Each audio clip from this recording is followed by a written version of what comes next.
Bonjour à tous et à toutes, j'espère que vous allez bien. On se retrouve aujourd'hui pour la review du chapitre 854 de Kingdom. Avant de commencer, bon déjà, je suis un peu en retard, je sais, j'étais un peu occupé hier malheureusement pour vous parler du chapitre.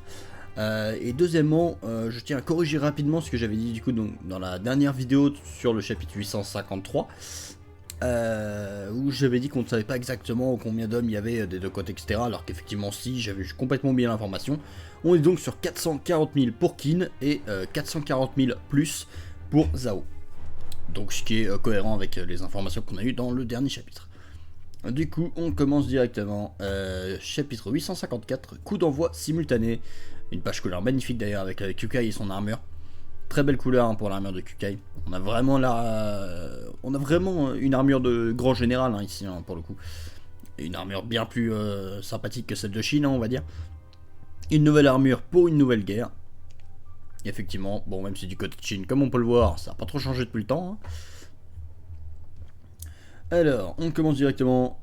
Ils ne dégagent aucune sauvagerie. Pourtant, leur morale est au plus haut. Il ne s'agirait donc pas d'une armée rigide, mais d'une armée souple à la manière de Magakuka. Ok, donc on est sur le front de Muten cette fois-ci. Il semble simple, mais également difficile à combattre. Voilà un adversaire bien énigmatique. Ok, donc là c'est quoi? On va avoir des chapitres sur chaque front pour nous expliquer la situation au démarrage. On va voir. Seigneur Muten, l'armée d'Aizen sur l'aile droite est prête. Ok.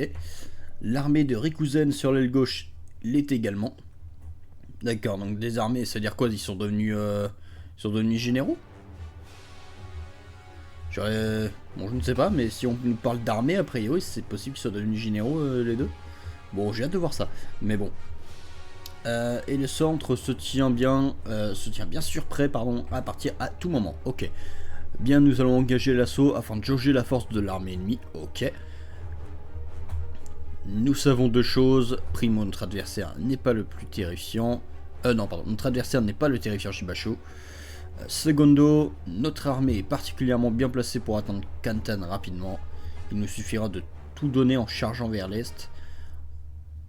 Gakuka premier Ascon, en d'autres termes, la Gakuka jouera un rôle primordial dans cette grande guerre. Plaine de Fugen, Gakuka. Alors il y a plusieurs problèmes là par rapport à Muten. C'est qu'effectivement il est bien placé, par contre son armée n'a pas la puissance pour aller jusque là. Ils vont se faire bloquer à un moment ou à un autre, voire même très rapidement, je pense. Ils n'ont pas la puissance pour gérer comme ça en ligne de front, en chargeant à fond. Ça, c'est un truc que peut faire la Aishin avec Shin, ou peut-être dans certains cas la Gyokyu, la Gyokyu, je sais jamais prononcer ce nom. C'est galère à prononcer. Voilà, c'est-à-dire que l'armée de Won peut-être peut le faire. Mais bon, c'est pas... Je suis pas certain non plus de l'info. Mais par contre, la Gakuka, c'est clair que non. Après, il me dit, ouais, c'est pas Shibasho en face, effectivement. Bon, c'est-à-dire que Shibasho est a priori peut-être en face de Won. Peut-être, hein. Ça pourrait lui donner le combat de sa vie, clairement. En espérant qu'on ait des informations dans ce chapitre. Ok, du coup, les voilà. Ok, donc on a ces deux-là. Bafuji, de Zhao. Les voilà envoyés notre première escouade. Nous allons voir à quel point leurs soldats sont bien entraînés. Chargez, saignez-les à blanc. Le général Kotsu Minaku, ok. Bon, lui on ne le connaît pas, mais bon, a priori, je ne pense pas que ce soit un général très important. Hein, il va se faire découper en deux. Par contre, Bafuji, bon, on sait qu'il est plutôt puissant, notamment martialement parlant. Donc je pense que il pourrait clairement donner beaucoup de mal à Muten au combat. S'ils s'affrontent directement. Les armées conjointes de Kotsu, nanana, ok, la bataille commence, ok, c'est parti. Ok, on a du coup le côté de Won, on va voir qu'est-ce qu'il y a en face de lui. L'armée d'Akakin sur l'aile gauche est en position. Commençons, nous enverrons tout d'abord l'armée du centre et celle de Kanju sur l'aile droite. Donner l'ordre d'attaquer. Ok, ça veut dire qu'ils sont passifs a priori généraux les deux lieutenants. Ok. Première escouade chargée.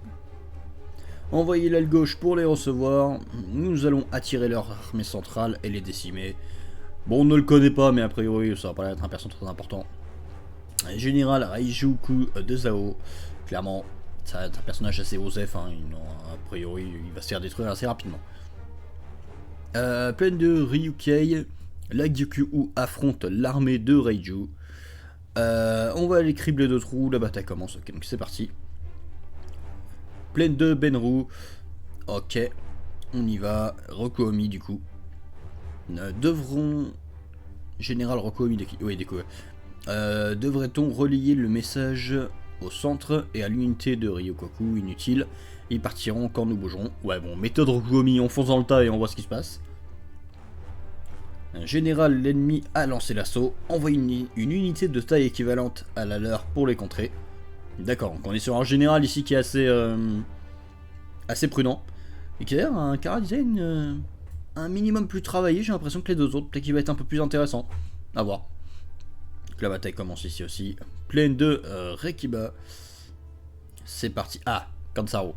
Ok, bon là on va peut-être avoir quelque chose d'intéressant. Kansaro, alors est-ce que ça veut dire que Shibasho est dans le coin? Alors je ne sais plus qui était à Rekiba. Faudrait que je revoie tout ça. Général, la première escouade de l'armée ennemie approche. Ils ont donc pris l'initiative. Ne les faisons pas patienter. Du coup, donc c'est l'un des nouveaux généraux d'Uzen, d'accord. Réjouissez-vous car un festin d'entrailles et de sang nous attend. Bon, j'espère que les généraux d'Uzen soient un peu plus intéressants. Les nouveaux en tout cas. L'avant-garde dirigée par Ankai vient de partir. Kansaro. Ouais, on lui connaît. Ouais, c'est vrai que... Est-ce que Suhu va affronter Kansaro? Ah, en vrai, je suis pas sûr que... Non, pour moi, c'est pas possible. Jamais Suhu peut affronter Kansaro. Et inversement, hein, je pense pas que les deux vont s'affronter. Pour moi, c'est pas possible. Donc, à voir ce que ça va donner, mais... Il va y avoir quelque chose d'intéressant sur ce front-là. Bon, par contre, a priori, c'est du coup l'armée d'Uzen contre l'armée de Shibasho. Ok. Donc ça va être une V2. Est-ce que cette fois-ci Uzen a prévu son plan? Est-ce qu'il a quelque chose pour gérer Shibasho pour le moment? J'espère bien pour lui parce que sinon ça va être chaud. Si le seigneur Shibasho représente notre belle Saika, alors moi, Donsari, je suis Samurai. Ok. Donc ouais, un des nouveaux généraux de l'armée de Shibasho. Ok. Bon, il a un design assez banal, on va dire. Oui, généralement on peut souvent juger les designs de Kingdom et savoir s'ils vont avoir un vrai intérêt dans une bataille ou pas. Là pour le coup, pour avoir juste une petite casse comme ça, c'est pas trop le cas a priori. Je suis les murailles, ouais. Le discours du seigneur Donsari... les discours pardon, du seigneur Donsari sont aussi incompréhensibles que d'habitude, c'est pas faux. Allons-y. Les deux ailes sont parfaites, ok. Elles sont parties même. Eh mon dieu, je sais plus lire, c'est trop petit. Le centre attendra les ordres du quartier général. Ok. Général Naraku de l'armée centrale d'Uzen. Ok. Commençons. Uzen des 6 grands généraux. Ok, donc vraiment tous les fronts y vont. Par contre, pour l'instant, pas Shibasho. On a l'armée de Shibasho, mais on n'a pas Shibasho. Bon, on a Shibasho en face. Ah, ouais, bon, bah, suffisait de changer de page. Shibasho des 3 grands cieux de Zao à l'attaque, bien. L'armée d'Uzen affronte l'armée de Shibasho. Ok, ouais, c'est bien ça. Ok, donc une V2 de la précédente guerre. D'accord. Bon, bah, on va voir si Uzen cette fois-ci est prêt. Hein, parce qu'on a quand même un Uzen qui est sur une défaite sur ce coup-ci. Est-ce que il va pouvoir se rattraper? Le problème, c'est que pour le moment, Uzen, a priori de ce qu'on a vu, hein, il a plus l'air d'avoir de généraux martialement extrêmement forts. Peut-être que du coup dans les nouveaux il y en a. Et il va falloir parce que sinon bah il va se retrouver dans la même galère quoi. C'est pas forcément une bonne chose pour lui. Ou alors Uzen va y aller lui-même, mais ça m'étonnerait. Du coup c'est parti. Bon après pas de Reiboku sous la main pour l'instant. Donc Shibasho est également entre guillemets un peu nerf ici. Mais bon, est-ce que c'est vraiment un nerf dans le sens où la stratégie n'était pas non plus si primordiale que ça dans la précédente guerre? Je sais pas. A voir. Général qui suit. Ah, qui suit du coup. Le retour. Ça, c'est cool. J'adore qui suit pour le coup. Et bataille, hein. On va voir qui c'est. Ouais, bon, c'est logique. Du coup, ça affronte Yokai en face. C'est plutôt intéressant. L'armée de Kisui affronte l'armée de Yukai, donc ça c'est normal. Il y a quand même quelques affrontements sympathiques. Hein. Pour le moment, bon, on a évidemment l'affrontement Uzen Shibasho, l'affrontement Kyukai Sosui, l'affrontement Kyukai Kisui, et l'affrontement Sou avec Kansaro, qui pareil va être assez intéressant. Du coup, sinon, bon, ça on avait déjà vu un aperçu dans une autre guerre. Hein. Du coup, Sun Suiju contre notre cher Yotanoa avec Bananji. Ok. Pourquoi pas. Pourquoi pas. Oui, bah, de toute façon, oui, ça va être intéressant. Maintenant, est-ce qu'ils ont le niveau pour gérer Yotanoa? Ça m'étonnerait. Rien. La bataille commence, ok, ça y va. Bon, en plus, ouais, forcément, les hommes des montagnes, c'est quelque chose. Alors, par contre, non, en vrai... Non, ça, par contre, je suis pas fan de cette page. On a quand même les hommes des montagnes qui sont entre guillemets à égalité avec les soldats. Je m'attendais quand même à ce que les hommes des montagnes soient justement supérieurs aux soldats et que ça soit très difficile en face. Parce que là, pour le coup, ils ont un assez équivalent. Je trouve pas ça hyper logique pour le coup. La façon dont on nous présente les hommes des montagnes, ça va être monstrueux. Bon, après, on n'a pas encore vu Bajio. Bon, il doit être dans le coin, hein, mais on l'a pas vu en action pour le moment.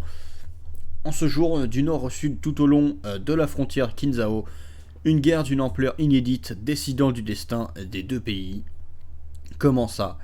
Bon, du coup, on sait que cette guerre décide du destin, donc au final, c'est un spoil, hein, en quelque sorte, de l'auteur, qui nous indique clairement la victoire ici, a priori, hein, parce que bon, on se doute que Kin va pas se finir ici. Ok, bon, du coup, vraiment, on nous montre tous les fronts. Alors, le truc étant qu'on voit qu'à chaque fois, il y a des montagnes, il y a des choses entre chaque front, ce qui fait que chaque front ne va pas pouvoir intervenir pour en aider un autre, a priori. Ce qui veut dire que chaque armée va devoir se démerder. Mais en même temps, ça peut être un point positif, parce que ça veut dire que si une armée se casse la figure, ça va pas forcément affecter tout le camp allié. Donc ça peut être un avantage comme un défaut ici. Ça va dépendre du niveau général des armées. Clairement, a priori de ce que je vois, Kin a l'air d'être quand même vachement avantagé, excepté sur le front d'Uzen. Où clairement pour le moment je vois pas comment il va s'en sortir, hein, avant qu'il ait une stratégie vraiment efficace contre Shibasho, et j'espère pour lui. Mais sinon, ouais, je sais pas trop. Si, en vrai, je pense que le front de Kansaro, bah de toute façon c'est l'armée d'Uzen, c'est le même front au final. Mais ouais, le front de Uzen, je pense que ça va être compliqué. Le front de Yotanoa, elle va dominer sans problème. Pour les trois généraux, le trio, je pense que ça va aller pour les trois, hein. On va pas y avoir trop de soucis pour eux. Ils vont globalement gérer sans trop de difficultés. Donc pour le moment, avantage Kin, avec on va dire 2 fronts sur 3 qui sont vraiment à leur avantage selon moi. Mais bon, à voir, hein. C'est mes pronostics pour le moment. Du coup, ok, capitale royale de Kin Kanyu, et bon chapitre, hein, il est quand même assez bon. Au rapport, l'unité Aishin a lancé l'assaut dans les plaines de Muen. Ok, la Gakuka a fait de même. Et la Geku est également partie, du coup, dans le nord, ok, pas de soucis. Donc les trois sont à peu près dans la même zone, ok. Oui, c'est pour ça que je dis 3 fronts, c'est-à-dire qu'on a vraiment le front Uzen, le front Yotanoa et le front du trio, hein, globalement. Après, il y a des petits fronts sur chacun, mais c'est globalement un truc dans le genre. L'armée d'Uzen et Shibasho ont aussi engagé les hostilités, oui, en espérant que Uzen cette fois-ci soit préparé. Pareil pour l'armée de Rokuomi. Ah, c'est vrai que j'ai oublié Rokuomi. À chaque fois on l'oublie lui. C'est tout, il croyait qu'il était mort à chaque guerre et je vais croire pareil à force. Hein. Non, Rokuomi est là. Alors Rokuomi, il a forcément l'armée de Uki sous la main, donc forcément il a l'avantage de ce côté-là. Maintenant, s'il y a quelque chose en face pour l'arrêter, après de ce qu'on a vu, pas vraiment. Donc je pense clairement Rokuomi ça ira. Il n'y aura pas trop de soucis. Il sera sûrement moins puissant que s'il y avait tout, mais ça devrait aller quand même. C'est aussi le cas de l'armée de Yotanoa dans le sud, ok. Toutes les armées, elles sont parties simultanément. Aucun doute, il s'agit d'une guerre totale. En même temps, c'est normal, hein. On est quand même à quasiment 500 000 hommes contre 500 000 à peu près. J'arrondis, hein, voilà. Surtout que Riboku peut très bien avoir planqué des troupes en Tsezu, d'où le 440 000 plus. Shuei-kun, nous n'avons jamais combattu dans une guerre d'une telle ampleur auparavant. Alors pour le coup si, puisque la coalition, il y avait en face 500 000 hommes à peu près. Donc si. Avons-nous décidé quelles armées constitueront notre offensive principale? Non. Ouais, donc chaque armée est une offensive principale. Lors d'une guerre pareille, n'importe quelle armée peut assumer le rôle d'offensive ou de soutien. Ouais. En plus d'Uzen, de Yotanoa, des 6 grands généraux, nous avons réuni plusieurs commandants qui pourraient prétendre au poste de grand général dans un avenir proche. Le trio du coup. même sans l'aide d'un centre de commandement général commun à toutes les armées. Oui, c'est-à-dire cette fois-ci, Uzen n'est pas général en chef. Chacun des généraux présents sur place est capable de comprendre son rôle sur le moment et de le remplir. Voilà. Donc, ce qui fait qu'on peut vraiment avoir le trio qui va pouvoir briller sans être soumis à un grand général, et c'est vraiment un gros avantage pour eux parce que ça a toujours été des unités indépendantes. Et le fait de pouvoir les voir briller justement de façon indépendante, ça va vraiment être quelque chose d'intéressant, je pense, dans cette guerre. C'est un très bon choix de la part de Shao Kun. Par contre, oui, je reviens encore une fois, hein, effectivement, le côté du on n'a jamais vu une guerre d'une telle ampleur, bah si, mais c'était face à 5 royaumes réunis, quoi. Donc bon. Autrement dit, Riboku doit être en pleine réflexion. Il ne pourra pas désigner un unique champ de bataille sur lequel concentrer toutes ses défenses. Effectivement, très bon plan hein, de la part de Shueikun, hein, encore une fois ici, c'est qu'il essaie de contrer Riboku. Et bah pour le coup, c'est un plan qui je pense va être assez fonctionnel parce que Riboku ne peut pas se dédoubler. Tant qu'il n'aura pas réussi à hiérarchiser correctement ses adversaires, il s'épuisera continuellement dans le type de bataille qui lui convient le moins. Effectivement, c'est-à-dire qu'on a un Riboku qui, de base, est très fort dans la planification. C'est-à-dire qu'il a un plan qui est très précis, il doit le suivre, etc. Chaque armée doit faire ce qu'elle a prévu, et il faut pas que ça sorte du plan parce que sinon il est clairement perdu. Donc ici, c'est vraiment un très bon choix hein, de la part de Shueikun parce qu'on a un Riboku qui va devoir voir un petit peu qu'est-ce qui se passe sur chaque front et essayer de s'adapter. Sauf que Riboku s'adapter, c'est vraiment pas son point fort. Donc très très bon choix hein, ici, même si je pense clairement qu'il trouvera un moyen, une manière ou une autre. Surtout bon, clairement il a placé ses armées, je suppose d'une manière volontaire. Je suppose qu'il y a un choix derrière, hein, mais bon, voilà. Capitale royale de Yan. Pourquoi Yan? Enfin cela commence, roi de Yan. Eh, il est stylé le roi. Je crois qu'on l'avait jamais vu le roi de Yan. Dites-moi si je me trompe, hein, mais je crois qu'on ne l'avait jamais vu.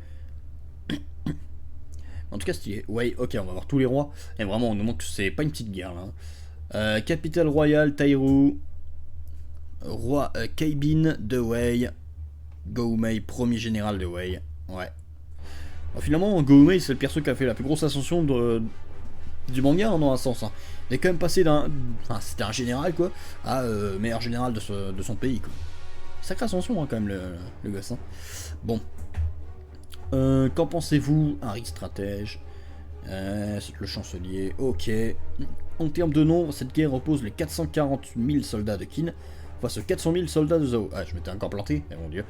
Faut vraiment que je relise le dernier chapitre, moi, je crois. Cependant, si les armées de Hango et de Gian dans le nord se mobilisent, cet écart pourrait être comblé. Voilà, donc ce qui fait que potentiellement, Riboku peut aller chercher des armées supplémentaires pour essayer d'aider les fronts en difficulté. Donc il a encore cette option-là. Maintenant, le truc étant qu'on nous montre deux des trois grands cieux, à tout moment il y en a encore un troisième caché je ne sais où. Hein. Avec Riboku on sait jamais, il a réussi à nous sortir Shibasho je ne sais où, on sait jamais. Du côté de Qin, la croissance des jeunes généraux Wanmuten et Rishin a été plus que fulgurante, ça c'est clair, et représente désormais une véritable menace, clairement. Leur plus grande faiblesse c'est sans conteste l'inclusion des anciens soldats de Han dans leur rang. Effectivement, hein, ils sont toujours là. D'ailleurs, on sait peut-être où ils sont posés, mais en tout cas, on les a pas vus dans le chapitre, les soldats de Han. Donc, s'ils sont avec Shin, peut-être. En tout cas, pour le moment, on les a pas vus. Mais même en prenant cet inconnu en compte dans l'équation, je pense que l'armée de Qin est supérieure en termes de qualité. Oui, mais clairement. Pour l'instant, clairement, Qin a l'avantage hein, de ce qu'on a vu, du coup, à 3 fronts sur 4. Ce qui est quand même assez énormissime. Shu, capitale royale, Ei. Bon, évidemment, on a toujours ces deux-là. Donc, Qin vaincra. Si l'on jugeait le conflit qu'à la qualité des armées, dans ce cas, cela ne ferait aucun doute. Mais il y a Riboku, donc je suppose qu'il va trouver quelque chose. Ainsi, Zhao perdra et sera détruit. Qui sait? Selon l'état des deux armées après ce conflit, il est probable que notre armée se mette en marche vers le nord pour les écraser toutes les deux. C'est pas une mauvaise idée, ça. C'est vrai que si Qin ici perd trop de force dans cette armée, derrière les autres états peuvent en profiter, même s'ils gagnent. C'est vrai que ça peut être une idée hein, de leur part. Hein. Et de la même manière, bon, il reste des généraux. Mais imaginons la Shu, actuellement ils se disent on va attaquer Qin tout de suite là, pendant qu'une partie de leur armée est en guerre. Bah clairement, Qin serait un peu embêté parce qu'en gros actuellement il leur reste Mubu, c'est tout. Hein. Il y a que lui qui est encore dispo en termes de grand général. Parce que les autres sont plus là. Que tout, bon, bah, il est à la retraite et les deux autres sont sur le front. Donc bon, je suppose que ça n'arrivera pas. Mais si ça devait arriver ici, enfin, je veux dire, surtout, qu'est-ce qui les en empêche? Qu'est-ce qui empêche Shu là de se dire on y va, on va les détruire pendant qu'ils sont en train de faire leur petit truc là avec Zao. Ouais, c'est vrai que c'est un truc que je me pose la question là comme ça. Pourquoi se dire après alors qu'ils peuvent le faire maintenant potentiellement? Plus cette guerre durera et plus Shu se trouvera dans une situation favorable. Ouais. Alors peut-être que je sais pas, il y a une sorte de règle tacite entre les pays qui est que si un pays est en guerre, on ne va pas l'attaquer en même temps. Question d'honneur, peut-être quelque chose comme ça, je ne sais pas. Mais voilà, c'est une question que je me pose. Voilà donc la raison pour laquelle vous avez mis fin à la campagne des armées de Kuyoku, pardon, et Harukei dans le sud. Hakurei, pardon. Ah ok, oui d'accord, Hakurei du coup. Ok, c'est parce qu'une opportunité d'attaquer Kin va bientôt se présenter. Donc on aurait peut-être une guerre contre Shu derrière, une petite guerre. C'est possible. Ce serait bien en soi, hein, qu'on ait vraiment du Shu sous la main pour une fois. Ça pourrait être vraiment sympathique. Dame Karine, est-ce que je devrais demander à Kuyoku et aux autres de se mettre en marche vers le nord, dans les environs du château de Ban, hein? Doucement, Bamyu. Quand je disais que Kin allait gagner, je ne parlais que de la qualité des armées. Zhao a un homme, un génie qui est capable de surmonter un tel désavantage et de renverser la situation. Riboku, oui, clairement. Non mais c'est vrai que bon, même si pour le coup Shueikun a un très bon plan pour contrer Riboku, forcément scénaristiquement parlant ça ne va marcher que temporairement, Riboku va avoir une solution en stock, voire il y en a peut-être même déjà une, on sait jamais. Et même si les rumeurs au sujet de Ganmon ont été fortement exagérées, il ne fait aucun doute qu'il excelle en stratégie de défense. C'est vrai. Pour le coup c'est vrai. Et si Riboku montrait de quoi il était réellement capable? Donc là, en gros, ils veulent dire que Riboku n'a jamais montré de quoi il était réellement capable. En soi, peut-être. Bon, c'est-à-dire qu'ici, bon, clairement, il a quand même des moyens très élevés, il est à domicile. C'est-à-dire que là, clairement, il y a tout pour l'avantager en quelque sorte, excepté les circonstances, on va dire, du fait que les armées soient éparpillées de façon à ce que ça ne l'arrange pas. Mais sinon, en dehors de ça, il est quand même un minimum avantagé de par le terrain, quoi. Je pense qu'il est plus facile pour lui de défendre que d'attaquer. Enfin, il ne faut pas non plus oublier la fierté blessée de ce pauvre Uzen. Aucun doute possible, cette guerre sera un véritable ouragan. Oui, bah oui, Uzen, hein, qui est considéré comme étant l'égal de Riboku hein, par les autres pays. Donc oui, clairement. Le truc étant que Uzen pour le moment va être occupé avec Shibasho, et de ce qu'on avait vu de la dernière guerre, Shibasho il ne pouvait pas le gérer pour le moment. Alors est-ce qu'il a trouvé une stratégie entre temps? Je pense que oui, c'est Uzen quand même, mais bon. La guerre Kinzao débuta simultanément sur tous les fronts, mais parmi eux, une armée parvient à prendre unilatéralement le dessus le premier jour. Ils arrivent. C'était celle de Yotanwa. Voilà, ça c'est ce que je voulais. Et c'est normal, les hommes des montagnes, on nous les présente depuis le début, ils sont largement, mais genre largement supérieurs à des armées classiques. Ils ont un niveau bien plus élevé martialement parlant. C'est pas des bons stratèges, mais par contre, pour foncer dans le tas, il n'y a pas mieux qu'eux. Donc c'est normal. Arrêtez-les, ne les laissez pas passer, vous pourrez pas les arrêter. Vous allez vous faire détruire. Surtout que là pour le coup en face de Yotanwa, ouais ok il y a Banonji, mais Banonji, bon il a quand même fait un V2 face à Haku, il a pas réussi à le tuer, donc bon, pardon un 2v1, du coup en 2v1 contre Haku, il a pas réussi à le tuer, donc bon, Banonji je t'aime bien, mais voilà, tu te prends Yotanwa ou Bajo ou les deux réunis, ta tête elle vole. Et l'autre, bon bah c'est un bon stratège, mais là, bon il a déjà réussi à faire du mal, mais bon, là clairement à mon avis ça passera pas. À tous les imbéciles qui daigneront se mettre en travers de Danto et Yotanwa, je vous ferai l'honneur de revenir à la terre de la plus belle manière qui soit. Aïe aïe aïe aïe aïe. Merde, nous devons l'arrêter à tout prix. Hors de mon chemin. Bon, clairement, ils se font tous démonter, et c'est normal. Mais c'est quoi ce monstre? Bah, classique, hein. Et encore, vous avez pas vu Baggio. La première ligne est en train de se faire écraser. Impossible, la bataille vient tout juste de commencer. Ils arrivent. Faites place. Ok, voilà, ça c'est un truc que j'attendais. Riboku qui a des hommes en plus. Ça c'était sûr. Et au vu de la tenue, ça n'a pas l'air d'être un random lui. Ah, clairement. Non mais c'était sûr en plus, hein, vraiment, de la part d'Ariboku, c'était sûr et certain qu'il avait quelque chose en plus. À voir ce que c'est. Bon, en tout cas, chapitre intéressant.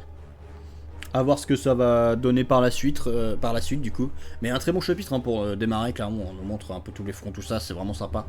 Pour le moment, avantage Kin, mais je pense que Ariboku va se ressaisir. Ou il a déjà prévu, encore une fois, des plans qu'il n'a pas montré dès le début. On connaît Ariboku, hein, c'est souvent des trucs dans le genre. Par contre, ouais, ce mec à la fin, ah, vu la tenue, tout ça, est-ce que ce serait pas un nouveau des trois grands cieux? Parce que Riboku avait un corps sous la main caché je ne sais où, il l'a fait une fois, deux fois, il peut peut-être le faire une troisième fois. Hein. Moi, ça, j'y rien. Donc à voir. En tout cas, j'espère que la vidéo vous aura plu, et puis nous, bah, on se retrouve pour de prochaines vidéos. Allez, bye tout le monde.